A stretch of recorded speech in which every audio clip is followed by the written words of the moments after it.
It absolutely is. I do not disagree with that. It is. So why don't we hold them, the people responsible, personally responsible? I'm not saying not afford them due process. You may want to require bad faith with a reasonable, not an impossible definition of bad faith.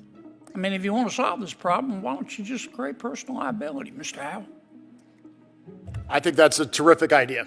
Right now, the mechanism to have liability is basically an attorney's fees, and those are rarely given out. So the government really is never forced to pony up. Well, the employees don't care if the government gets hit with attorney's fees, do they? Correct. And that's why the Department of Justice is willing to tolerate us suing them 100 times, because we all pay for their lawyers. Look, we can write and rewrite statutes all we want to. But it is clear that people in the government are not responding to Freedom of Information Act requests in bad faith. Sometimes they need more time, but I'm talking about in bad faith. That's clear. And it happens on both sides. So instead of just rewriting new laws and new rules that they're going to ignore, why don't you just hold people personally responsible?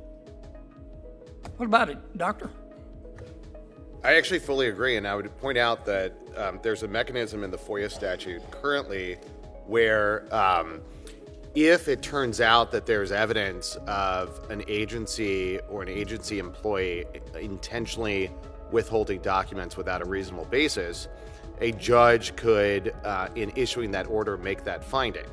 And when's the last time that happened? Almost never. Yeah, it hasn't happened in the history of ever, has it? Yeah, No. Yeah. And that's until Congress makes it very clear that we're serious about this, we're going to be equal opportunity pit bulls here and say, regardless of who is running the executive branch, you have an affirmative obligation to turn over documents. And if you don't do it, you're going to be personally liable.